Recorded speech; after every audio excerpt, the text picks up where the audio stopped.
Let's go.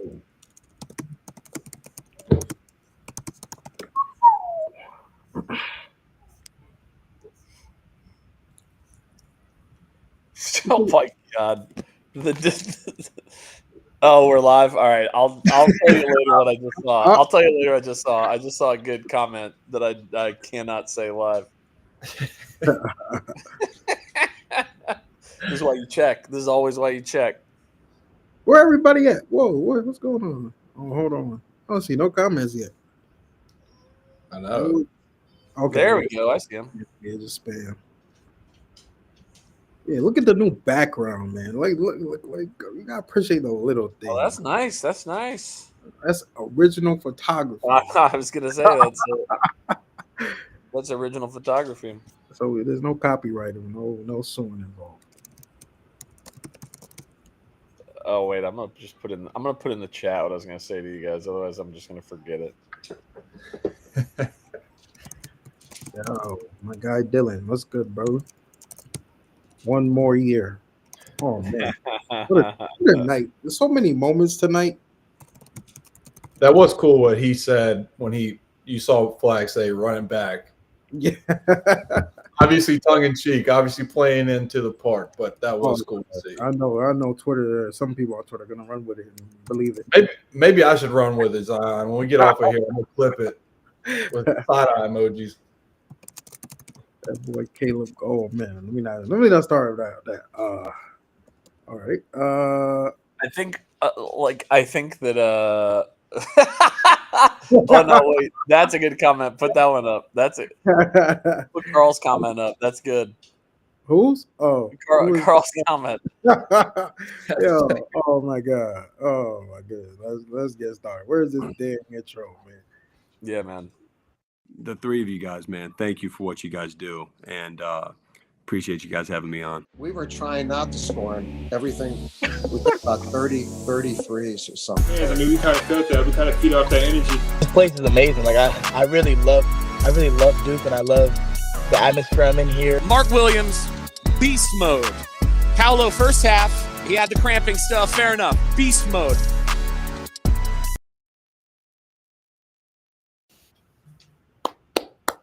Welcome back. I wish I had a round of applause sound effect. Should have added that. Yeah. But we are back. Yes, I see the comments. We're gonna talk about everything tonight.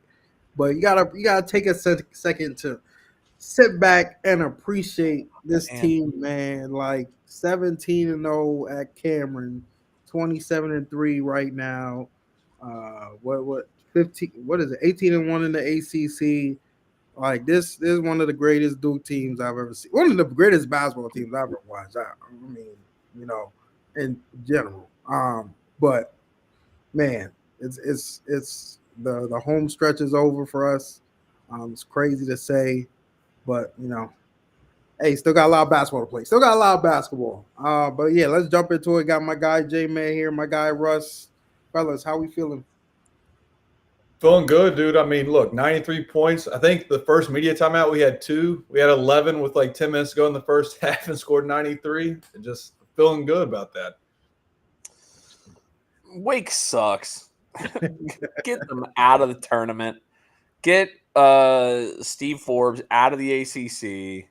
Damn. Get Cam Hildreth to Alamo Rent-A-Car. Get these dudes gone, man.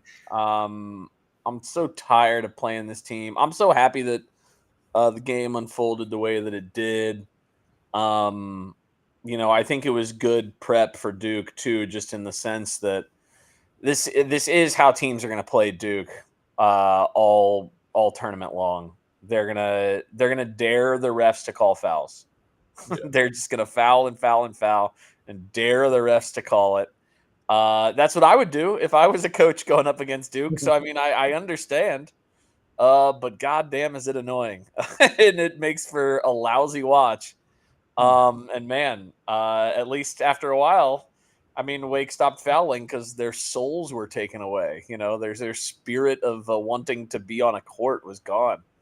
And I thought that was great. That's exactly what you want Duke to do, man. especially against teams like this. So I'm overjoyed. I was honestly, like, truth be told, I was feeling the emotions a little at the end of the game.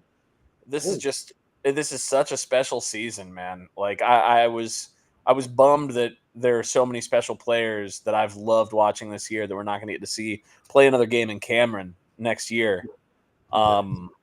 These are guys who deserve all the praise they've been getting, who deserve the best. And man, I'm excited for the next month of basketball, but it's already, like, because this was the last game, you feel that the season is ending soon, right? It's hopefully there's another 10 games left, but like that's still only 10. Like, we're gonna get to single digit games left with this amazing team so soon. And I think that's sad. Like I've loved watching this team so much. So I couldn't be happier that the senior night and the last night for a few of these players went the way that it did. Yeah. I mean, Wake was came with some interesting energy tonight. A lot of talking. Hunter Salas, That's all they got. talking down 14. They did cut it to like 7, I guess. Start second half, and Cooper Flagg just said, "All right." Ooh, the LeBron meme. Cooper Flagg said, "Enough is enough. I'm the best player in the country. This is not a debate. Y'all can't guard me."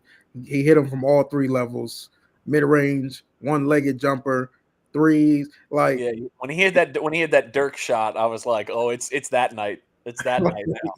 Like, at that point, it was just like he was just flexing on him, and he was just having fun. I know he wanted 30 tonight. I know he wanted 30 to go out with. But man, that kid, we definitely gonna have that conversation. We're gonna have to wait till the tournament, but we're gonna have to have that conversation. The greatest freshman ever, because he's definitely trending towards. We talking about top 5. I'm not talking about Duke. I'm talking about in general. Like, he's different in terms of regular season, because that's all we can discuss right now. In terms of regular season, I agree. Yeah, obviously how he ends up being remembered will be determined by the tournament, but like this regular season has been extraordinary. Right. He's lights out. What a bounce back game after his eye injury too. Like, he just came out and just dominated. You never thought the dude had a scary eye injury, as John Shire called it, because he said he got clipped on the eyelash or something right there and gave him a little PTSD on the sideline. But the dude came out and hooped. But that 30 would have looked clean. I agree, Zion. But look, 28, 7-7 or something like that? 28, 8-7? 28, 8-7, I believe, with 3 blocks and 2 steals. And yeah, just multiple of both. It was like he just was toying with Wake Forest. Like, he didn't have to score. Like that one clip I clipped up of him crossing over, finds Sion in the corner, and then just talking smack going back down the court. Like, that's peak Duke basketball right there. Yeah. He brought out that energy. That clip of we saw of him in high school just talking crazy. That was the energy he had. Give me that shit. That's my favorite clip ever, man. I love that clip.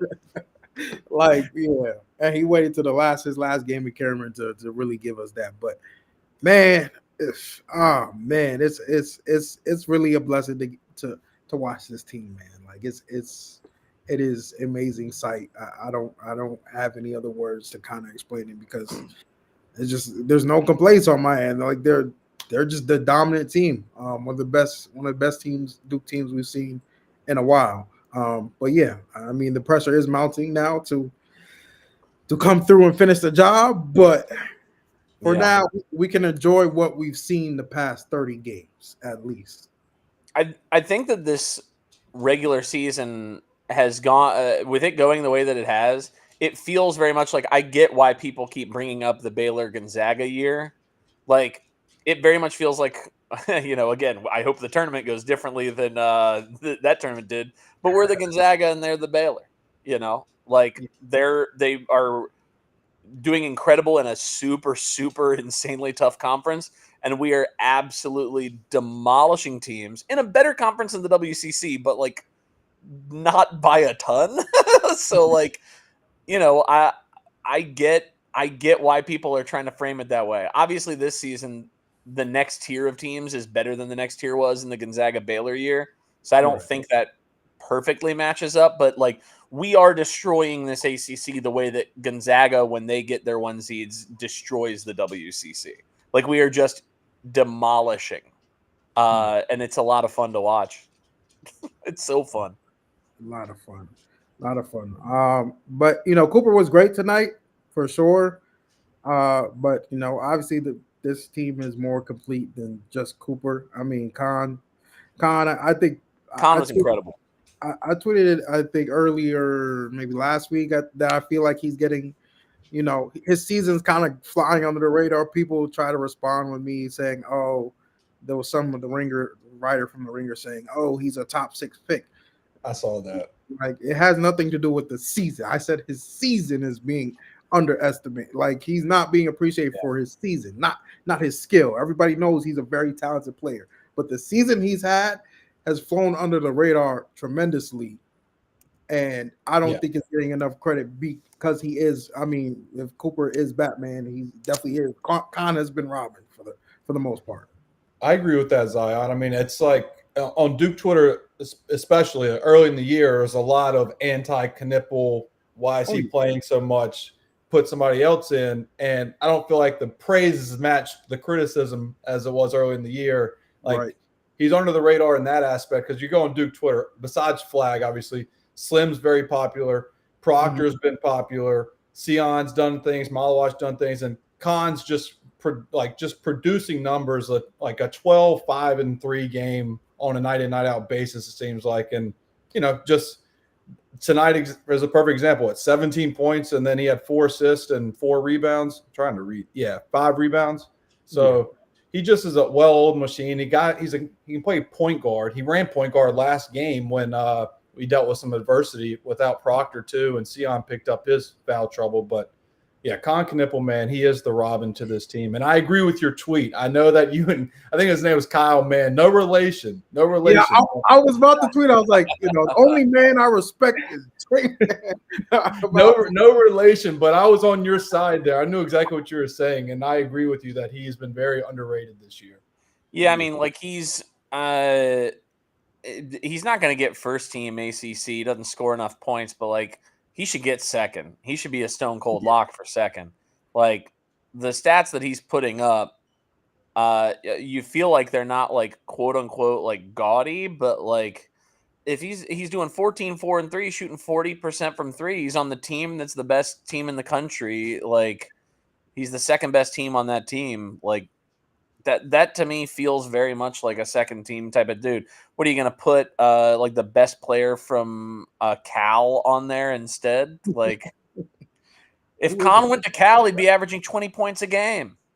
Easily. He came to Duke to win basketball games.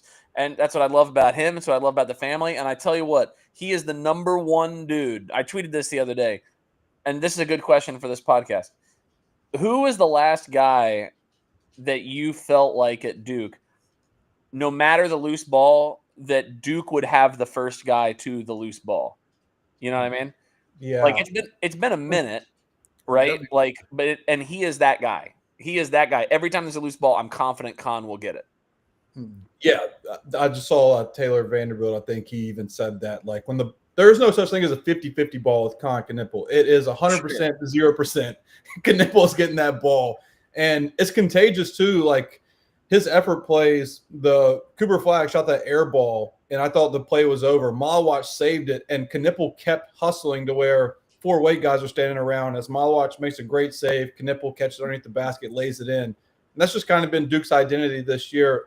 I know the rebounding's been a concern recently defensively, but when it's a loose ball, man, the team itself, they go after it, and it starts with Knipple at the top. And that's a flip from last year because, I mean, we look back at that UNC game, maybe both of the games, but definitely the game at Chapel Hill. We were getting beat to every single loose ball by what's his name? I'm blanking on his name. White dude shooter. Cormac Ryan, Harrison Ingram. We got beat to every loose ball. I mean, that's the difference between a 1 seed and a 4 seed right there. Exactly. Like literally just that and that alone is the difference between a 1 seed and a 4 seed.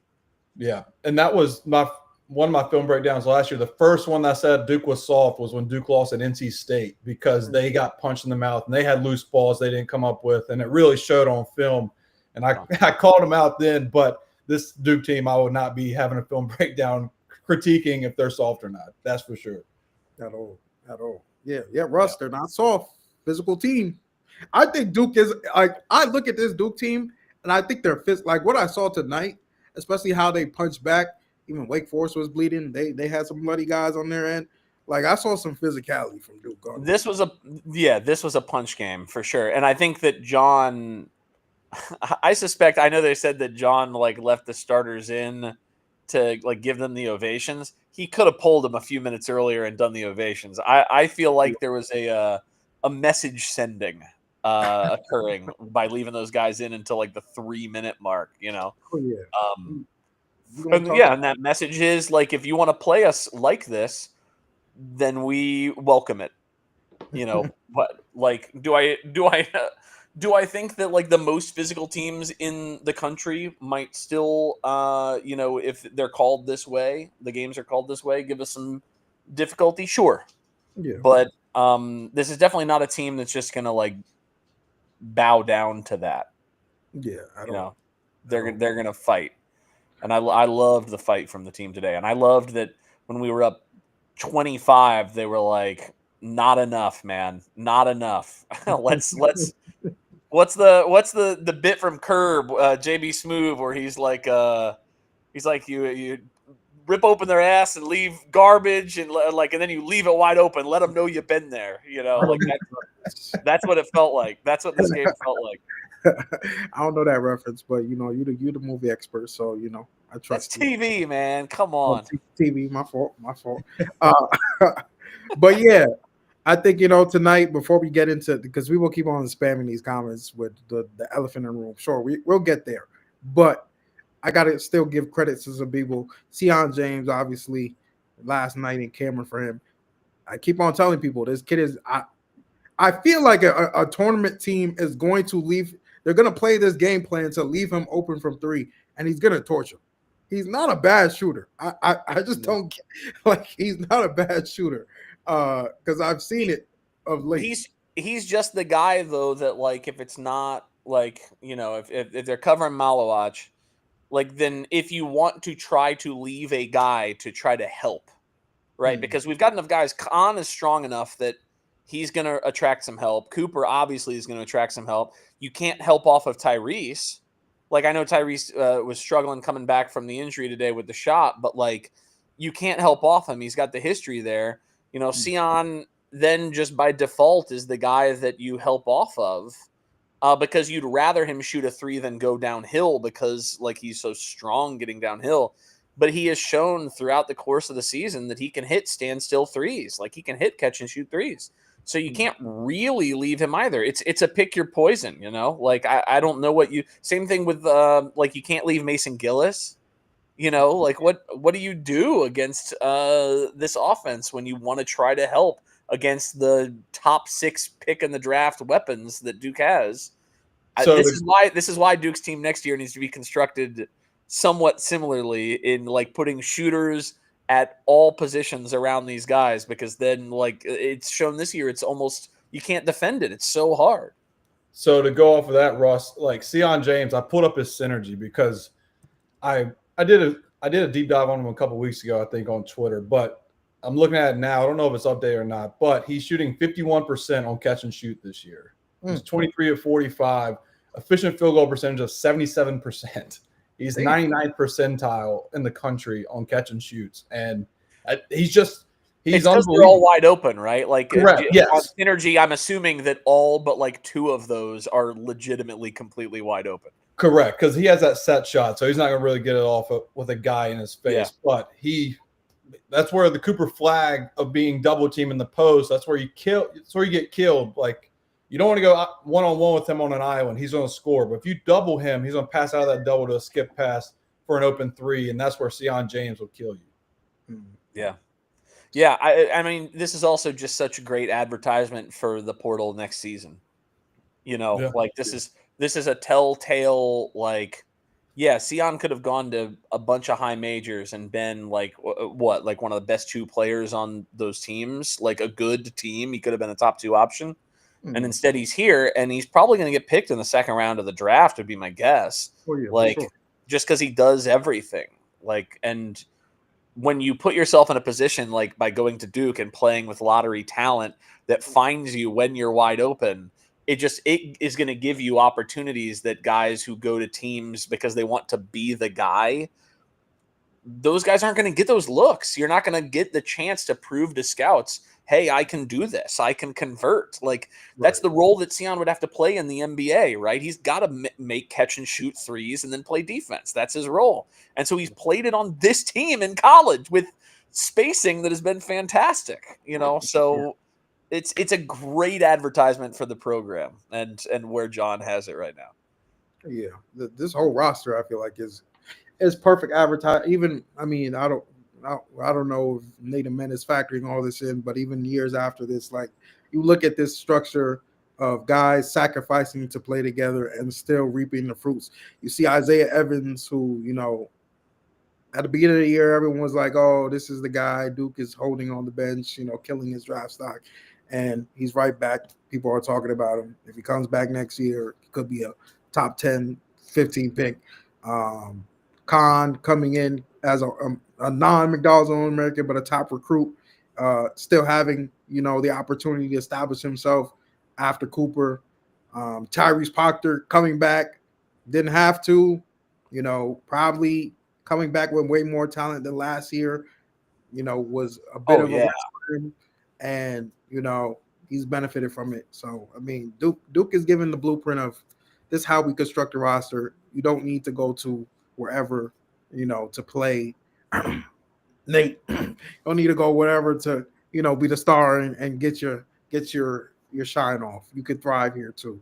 But yeah, I just blanked on what I was going to segue into. I was just going to say shout out to Pump Fake God, Mason Gillis. He had 11 points tonight. He's been a Wake Forest killer. I mean, at Wake, we needed him to step up when nobody else could, and he prevailed for Duke coming off the bench against Wake. Maybe it's something about those colors.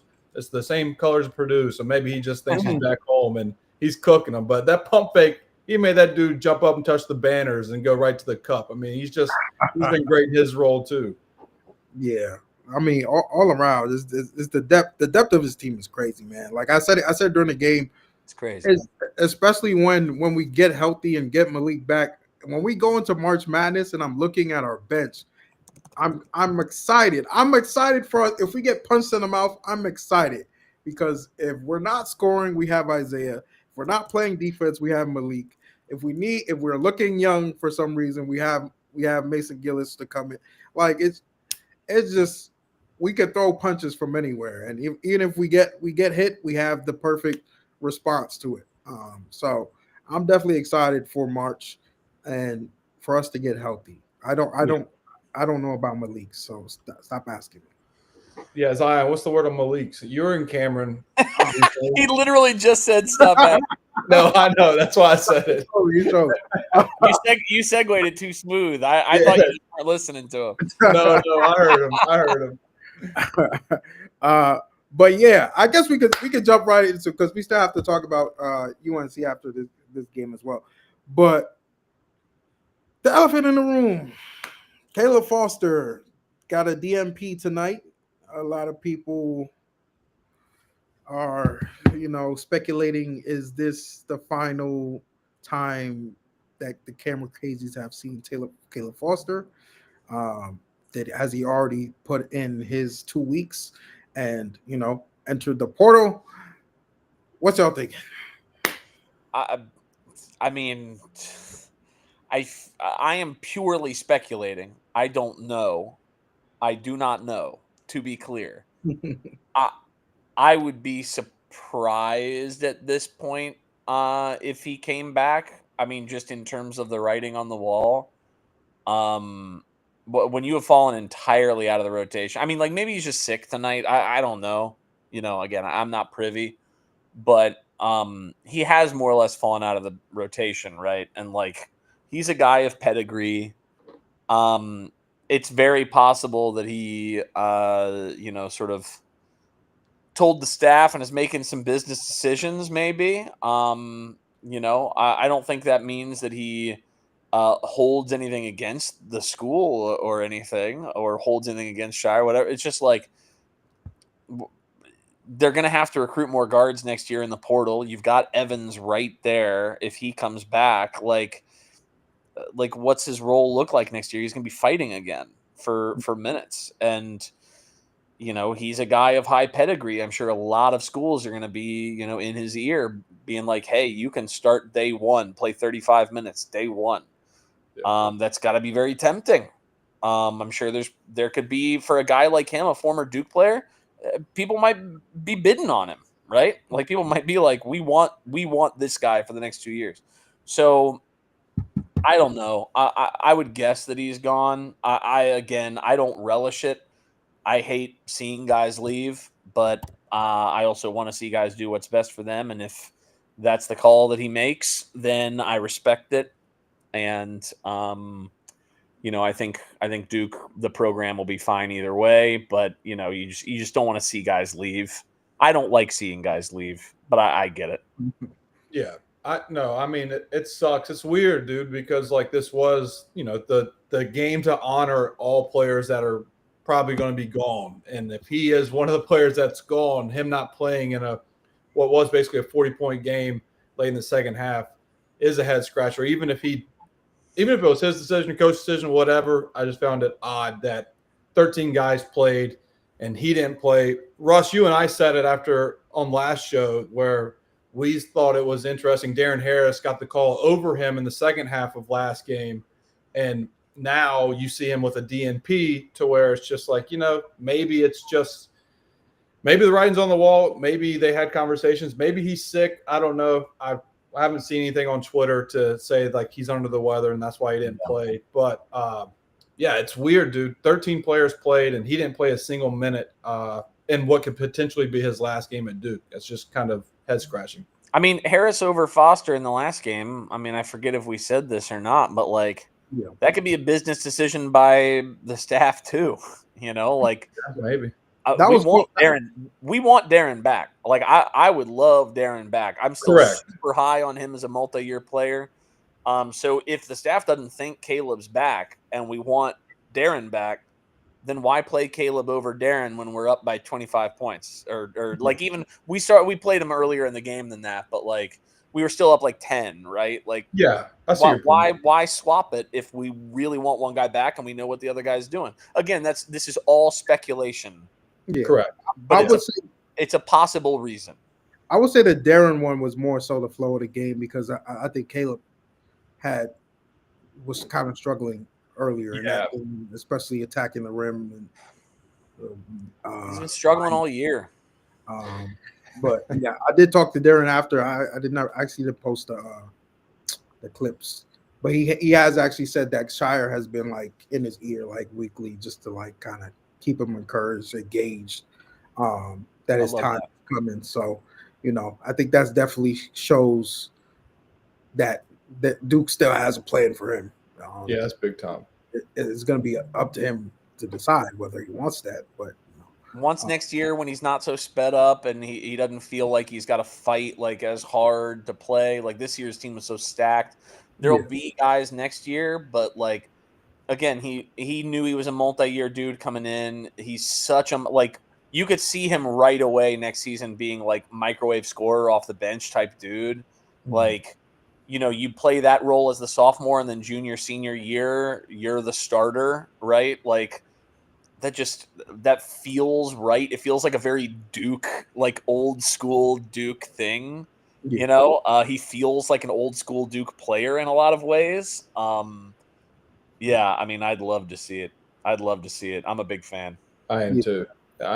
He's shown that he's a 3-level scorer. Like he can be a 3-level scorer at this level with what his intangibles are, with the mid range and finish around the rim. His 3, he can get there. He'll improve next year. But his high school tape is filthy. Yeah, his footwork's unbelievable, dude. I like him a lot. I think he'll do big things next year. Some added strength, just some added confidence. Like for sure. It's actually crazy for him. Because one thing I did notice, I mean, I feel like a lot of people do say this, just like when they do see Duke in person, but like seeing it up close, like nobody on the Duke rosters was small, man. Like They're Darren's huge. a big kid, Like he's What is he, definitely 6'6"? He's got pretty broad shoulders too, right? Like it feels like 6'6". I don't know. And Isaiah actually, like I've seen Isaiah before, but looking at him on Saturday, I was like, yo, he actually really is 6'7". Like I see it. Like it's not an exaggeration. Like this team has size, and I think Darren, especially if he has a whole summer in the weight room, that could be beneficial for him as well. But I mean, we'll see. We'll see. He has a decision to make. But we would love to have him back. As for Caleb, I don't. I think we've seen the writing on the wall for a minute now. I don't think this is like a surprise. And I think maybe it was a little bit of a respect factor too. Maybe this is just my speculation. My speculation is that it's a respect factor. We're up by 25, 30. I don't need to put you in the game because what's the point? Sure, we could get you time, but we're up 30. They pulled Cooper Flagg with like 6 minutes left. So it's like, why not just get Begovic and Hubbard all the run they can get with Darren Harris? they didn't pull Flag until like 3.5. Oh yeah, 3.5 minutes. Like, But still, also if you put Caleb in for the last 3 minutes and he like blows out an ACL or whatever, like, you know what I mean? Like that would just be the absolute worst. To be so brutal. There's business decisions being made. Like I don't know what the context of those business decisions is. Again, this is all speculative, but like no matter what it is, it's business. It's definitely business. Yeah, and to talk about those late minutes, I gotta give Wake just a lot of shit here. They were blitzing the ball screen on Spencer Hubbard. They would not let him get a 3 off. We set a ball screen, they're blitzing him like he is Cooper Flagg. And I'm like, what are we doing here? Just let him pull up. And that was the hardest they played defense in the second half was on Spencer Hubbard. Spencer Hubbard could start for Wake. I'm so sick and tired of this whack-ass team. Get their asses out of my tournament. Send them on their merry way. Send Seth Greenberg 2.0 Fords on his merry way. Man, I'm tired of watching teams play this way. And it's a lot like, remember Seth Greenberg and like those Darren Washington Jr. like teams and whatever? That's all they could do.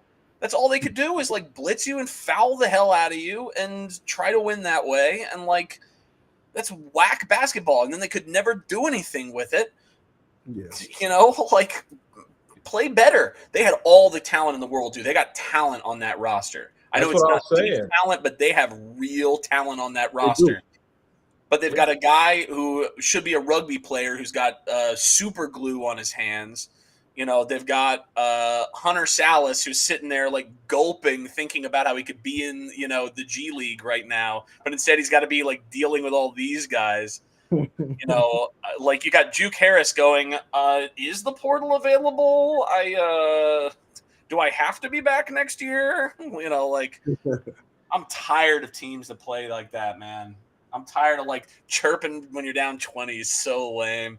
Lame. Like Epton Reed was every time he scored, you would have thought they were up 20 and they were down. He cut it from 15 to 13. I'm like, dude, what are we doing here? Epton Reed is like, what if Naz Reed sucked?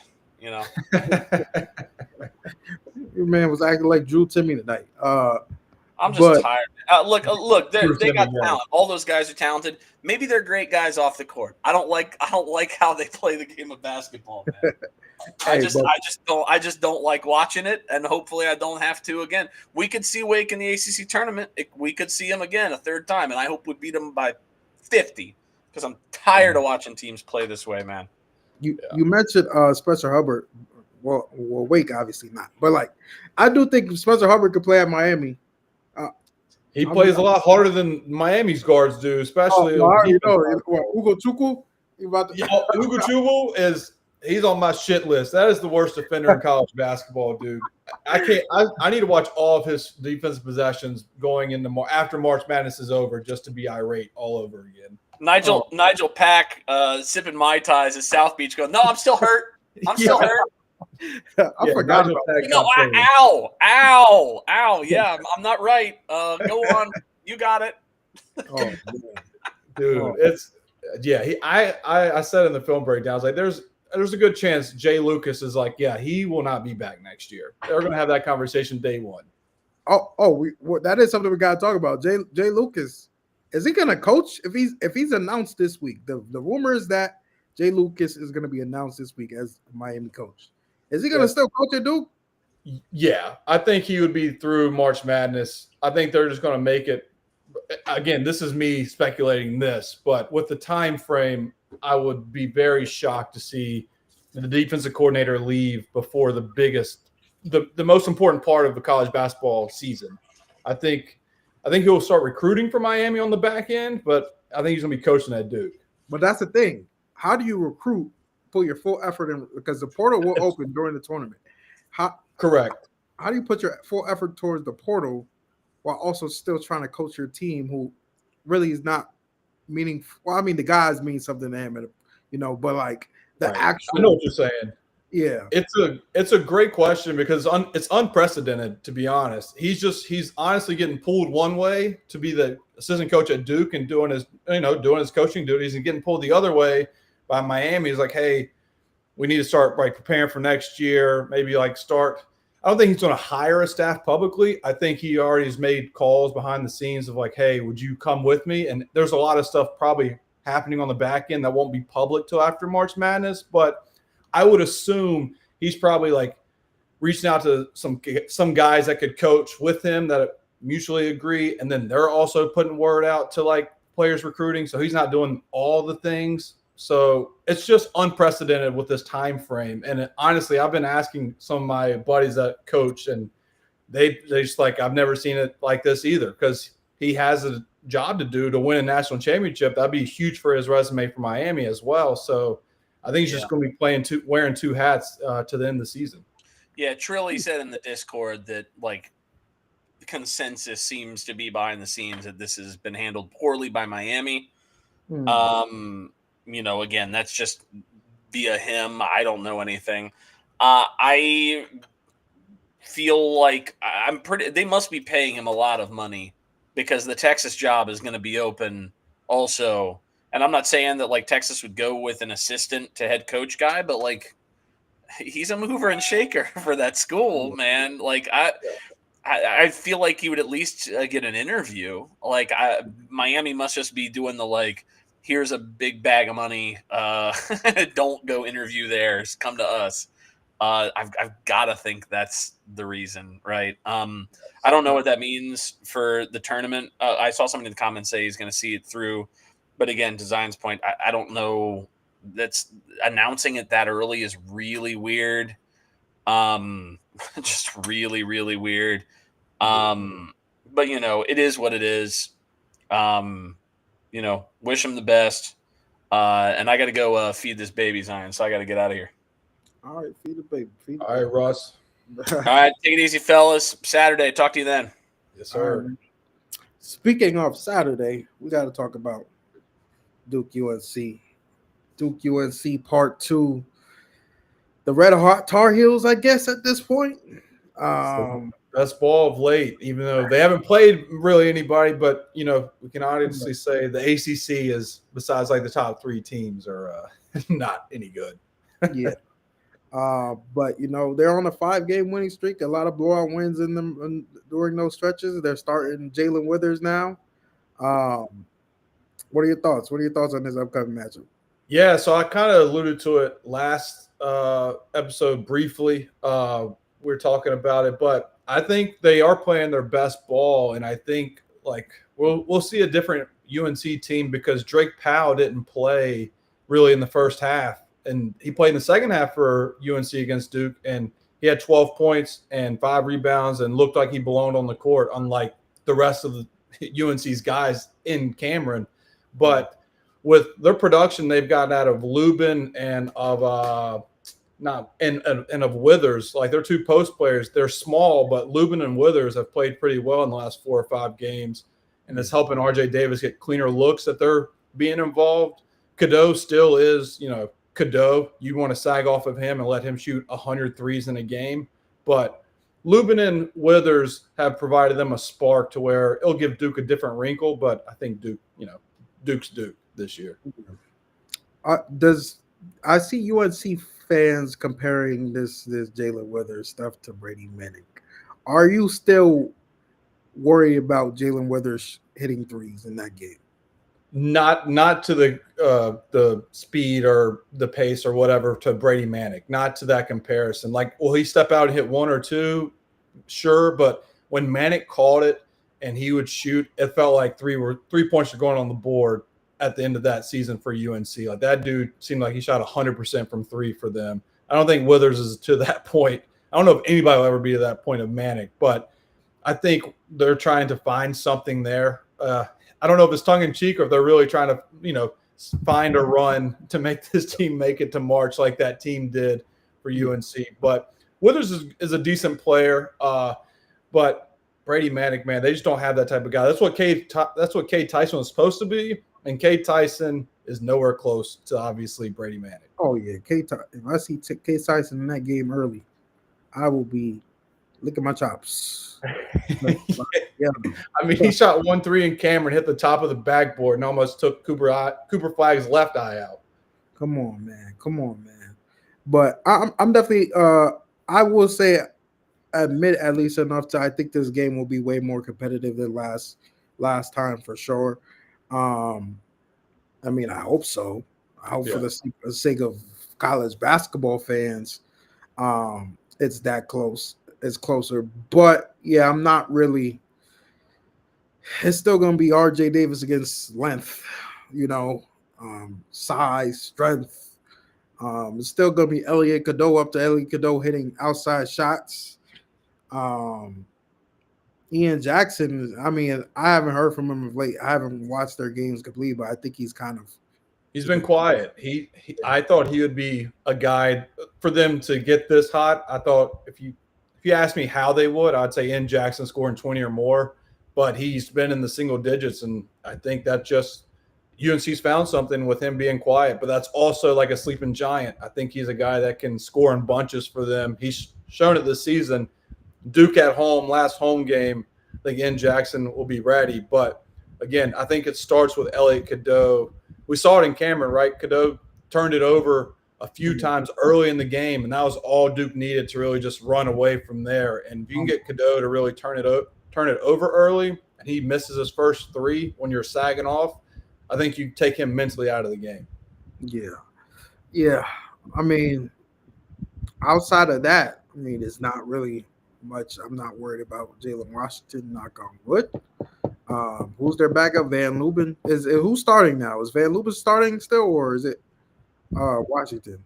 I don't know, to be honest. I've just seen their box scores as late too, but both of them have been like Lubin's scored 15, 16, and then Withers has scored. Or Washington's been kind of quiet. I want to say maybe Lubin then.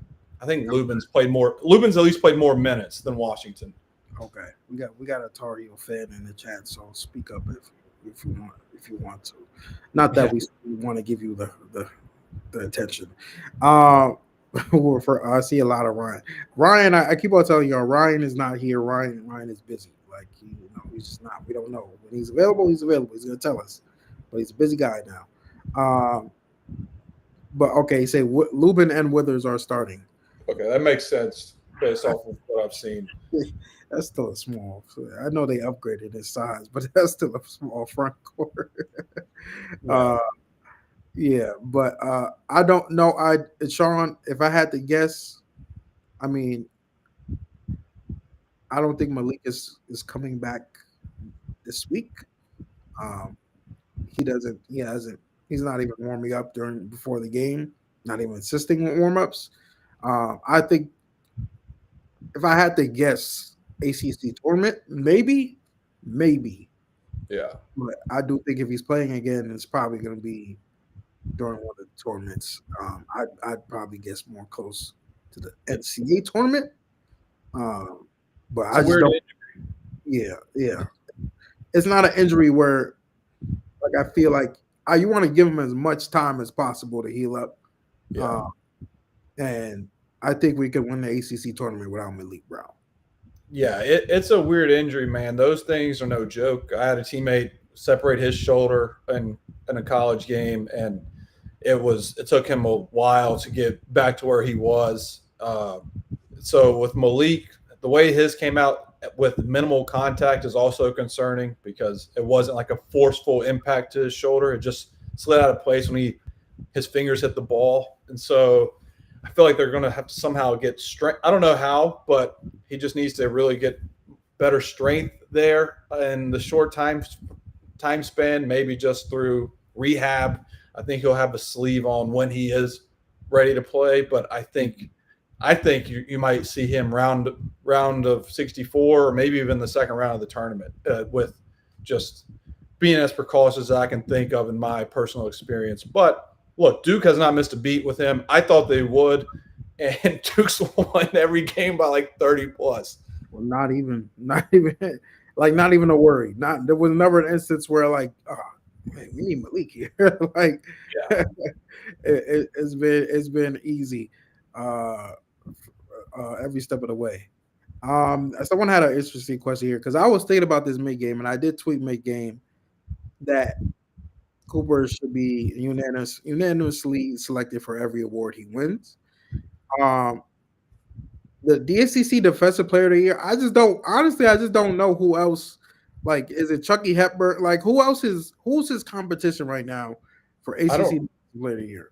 I don't know. I would really, if Malik Brown was healthy, it'd be Malik Brown, right? But I think obviously it'd still go to Cooper, but you got to give it to the best defensive player on the best defensive team in the country. Like that would be insane for the ACC to give to like Chase Hunter. I don't know what Chase Hunter's defensive stats are, but they're like, you know what? Here you go, Chase Hunter, Defensive Player of the Year. It's like you got Cooper Flagg, who leads Duke in every statistical category and the number one defense in the country. Yeah, but even Chucky Hepburn, you can't. He's not. There's no case over Cooper Flagg for Defensive Player of the Year with the way Duke's defense has dominated teams. Like that would be a serious ACC. Like that, I mean, it would be typical ACC, but that would be nasty. Like if you don't, and it would the only justification they would use is Cooper won every award. That's the only reason you wouldn't vote for him is because you think it wouldn't look good on the league for him to win Player of the Year, Rookie of the Year, Defensive Player of the Year. What else is there? All ACC first team, of course, and basically win every award he can win. Yeah. That would just be an agenda at that point. And if that happens, just disband the ACC and let Duke just be an independent school at that point. Do they have like first team all defense for like the national awards? I can't remember if they do or not. I do think. Do they have an All-American defensive team? Let me see. I can't remember. But I was going to say it'd be hilarious if he was first team all defense and then Hepburn was second team because you only get like one player per conference. Do they do it? I'm trying to see. No, I don't see all defensive. Okay, well, never mind. But my hypothetical would have been hilarious to see Cooper Flagg on first team all defense. I'm just thinking of NBA. That's what I'm thinking of. First team all defense, and then Chucky Hepburn be second team. But yeah, he's phenomenal, man. I won't speak the hypothetical of Duke winning it all, but you know, his resume speaks for itself. To where just enjoy Duke fans what we're watching because it's not going to happen again with what we're seeing from him, his capabilities. Yeah, I'm like everyone's caught up right now on I saw some tweets today saying I'm getting nervous for March Madness or I'm getting sad because sorry. Somebody said Duke-UNC for Defense Player of the Year.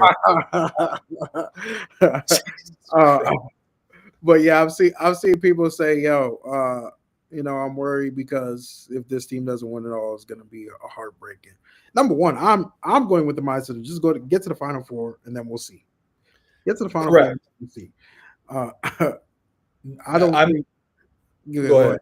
No, I was gonna say I agree with you, and the Zion and RJ Barrett, that team that helped me, that scarred me for this and helped me for this moment to be like, look, you can love a team, they can be really dominant.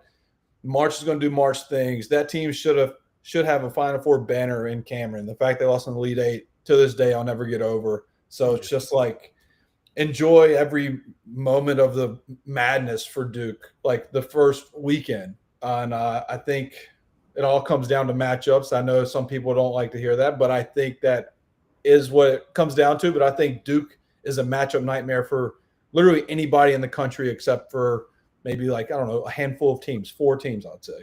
Yeah.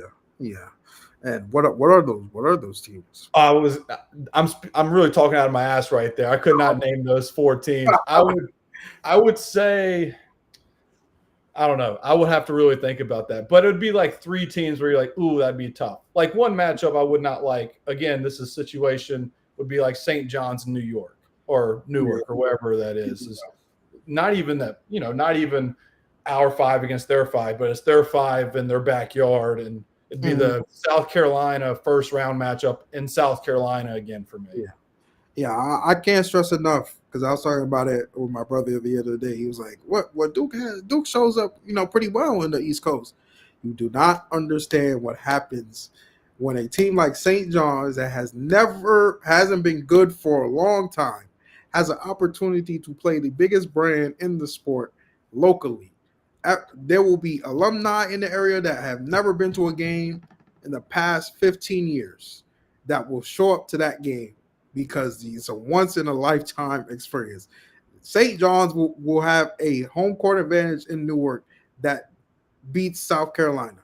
I'm telling you, it's that crazy when it comes to St. John's being good over here, and then adding the Duke factor. Oh no. Well, yeah, and you're adding Rick Pitino, who is one of the greats in college basketball history. If there is one flaw in Duke's team, he would be one to sniff it out. And that's where, I don't want that. If you're going to do that, we're going to do that on a neutral site, not in Newark. Right. We're not going to do that. But, yeah, that's a team that I would not like to face. But, again, that's always me being cautious about everything. Joshua Rankin asks, how do you feel about UConn as the 8-9 matchup in Raleigh? I like it. I mean, I think it'd be really good for college basketball because Dan Hurley against Duke's going to draw a lot of viewership. UConn fans are still on their pedestal. They could be an 8 or 9 seed. Their fans are going to carry themselves like they're the number 1 seed because they're defending back-to-back national champions. So it'd be good for Duke to face off with them. And we just talked about matchups.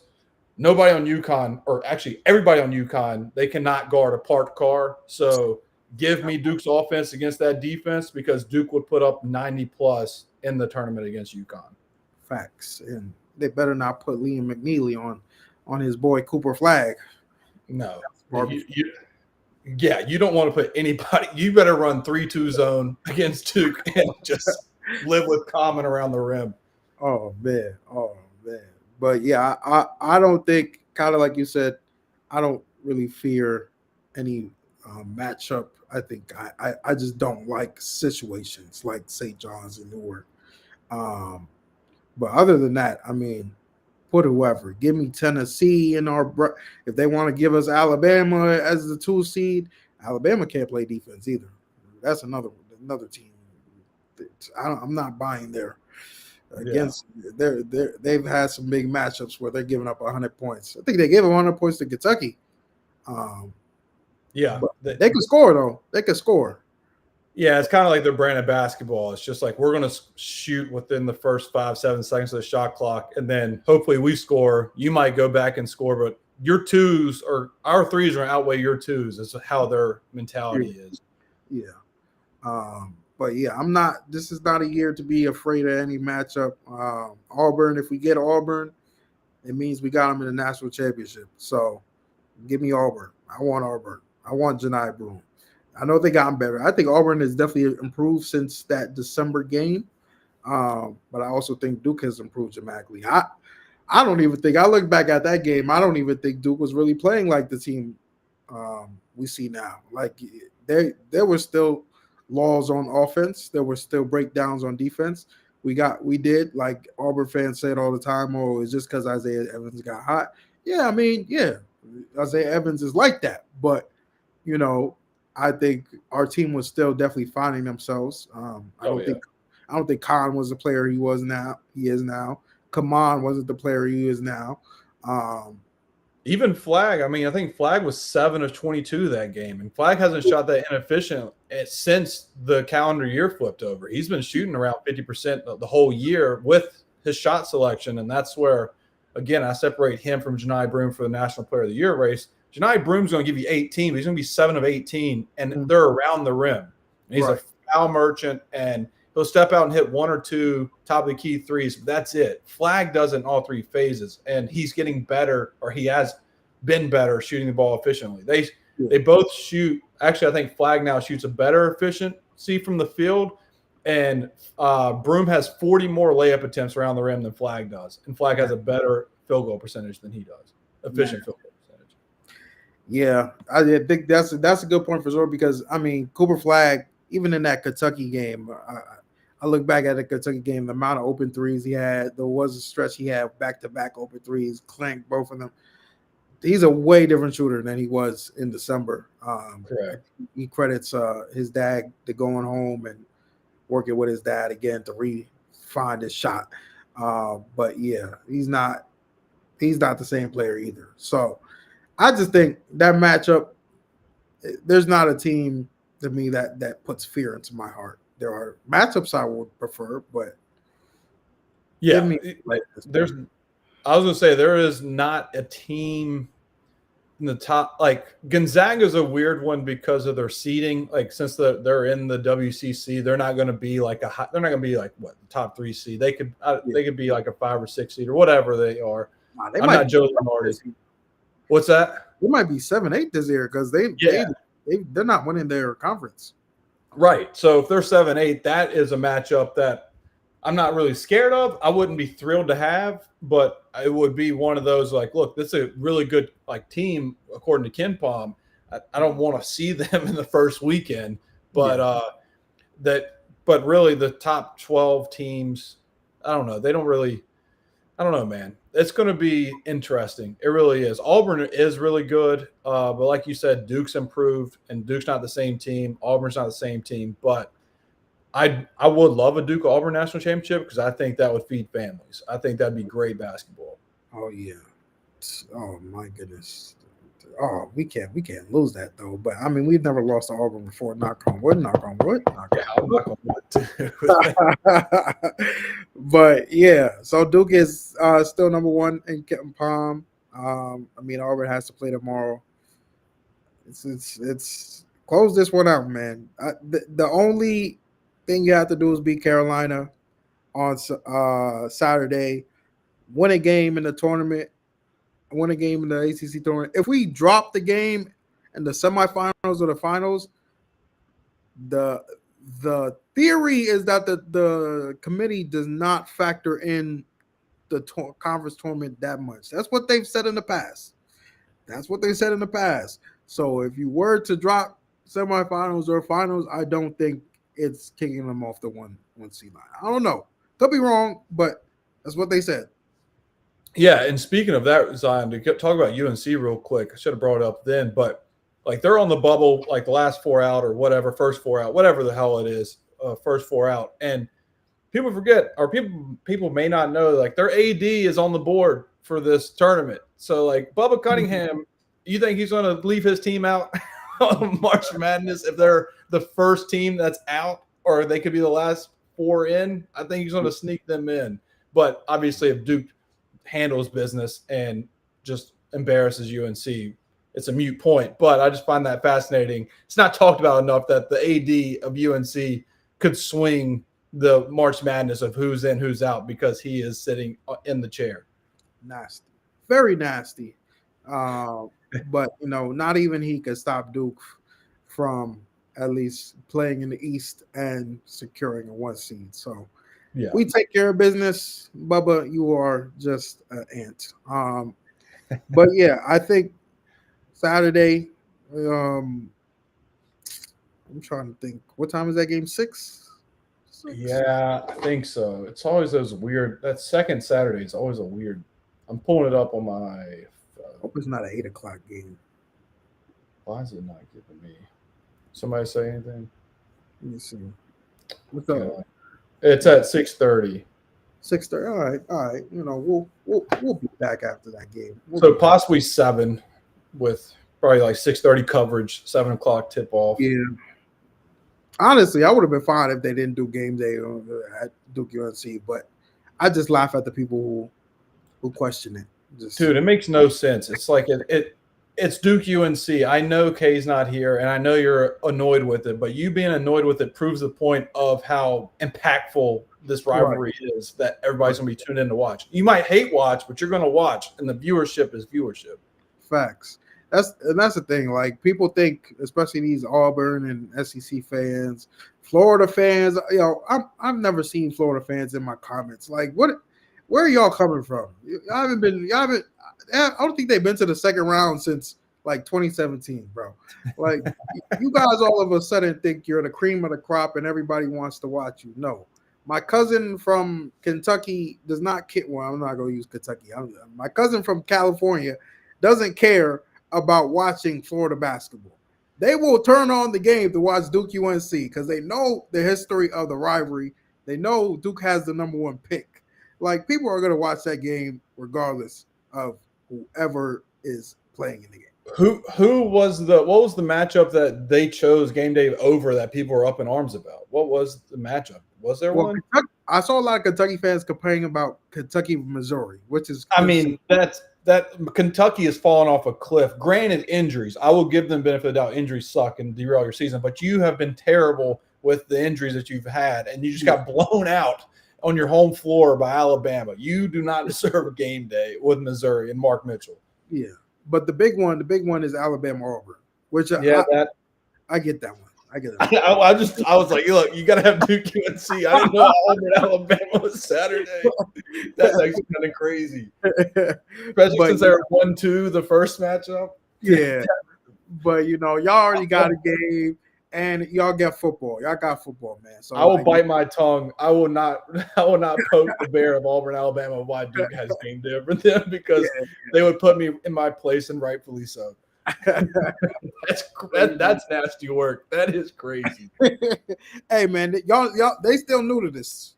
They are still new to this. So, you know, you can make a Final Four, but until you get that national championship, you're still new to this. But nah, I'm fine with whatever. But I just laugh at the trolls online. But yeah, I think, you know, Saturday's Cooper's last day to make a case for National Player of the Year. I'm sure Janai Broome. If Janai Broome has a stinker, that's all I need from Alabama. You don't got to beat Auburn. Just make sure Janai Broome has a stinker, because I need this race to, you know, wrap it up, man. I agree. That first half, God, that last game he had, he sucked. He was Amari Williams had him in hell. It was gel in a cell. Like, that dude was uncomfortable the whole game. But Auburn's a wagon, and you couldn't tell. And he needs to have that game again, and he needs to have like 15 on 6 of 15 and like 6 rebounds. Yeah. And that's kind of what I'm seeing. I don't know how he did against Tennessee, how Janai Broome did against Tennessee, but hey, man, Amari Williams, not crazy similar body to Malik, but similar kind of a little bit in their length, their wingspan.